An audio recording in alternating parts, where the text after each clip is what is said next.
off to the races, better than 152 points in and out of session highs. We told you before, a lot of this buoyed by better than expected earnings news.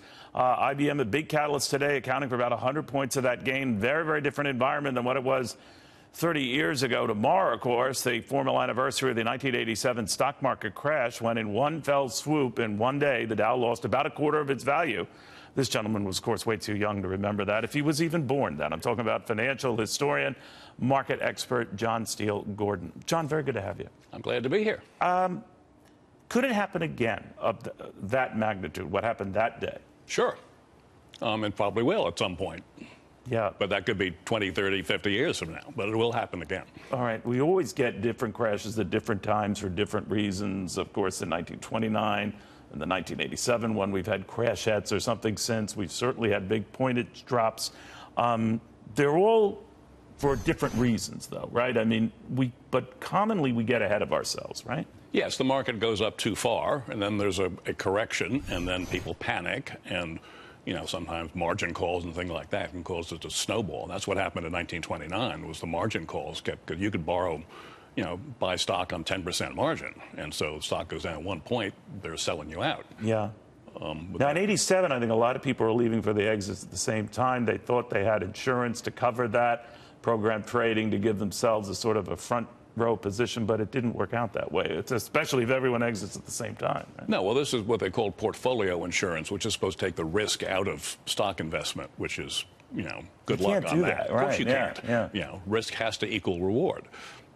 So what are the fundamentals like to you right now? Because a lot of people say, well, fundamentals are a lot better now than they were then. Do you agree with that? Well, I think the PE ratio was not as high as it was then. And also, talking about the price-earnings ratio, a sign of whether stocks are frothy or not. Yeah, and so I don't think we're there at this point. The underlying in the environment is doing well. In the consumer confidence, for instance, is way up. Unemployment is down. It's the numbers are looking better than they have in a long time.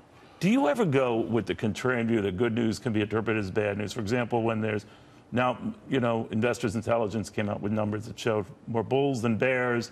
A lot of people say the giddiness is almost too giddy, and that usually presages something. Do you agree with that? Well, whenever everybody agrees that something's going to happen, the opposite is going to happen. Right. And also remember the old Wall Street adage, which is, buy on drums, sell on trumpets. Yeah.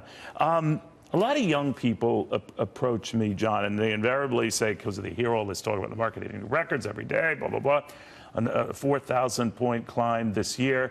I want in, Neil. I want in. What do you tell them? I mean, I always say it depends on your time horizon, but what do you say? What I tell them is to read Benjamin Graham and, invest on quality stocks for the long term. And what's long term to you? Well, 2 years, 3 years, something like that. Yeah. And be prepared to sell it once you've achieved your goal in that stock.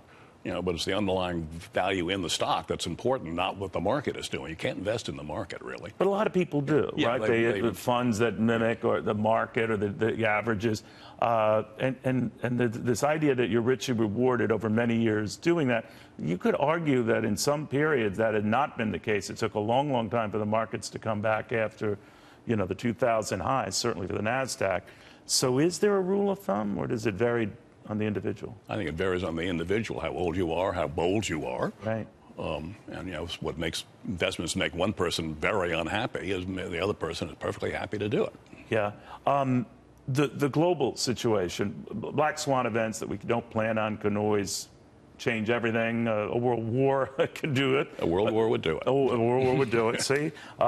North Korea is one of the wild cards. Iran, one of the wild cards. But you can't plan on that. No. So the rule of thumb generally has been the older you get, the more conservative you get. You don't have as much in stocks.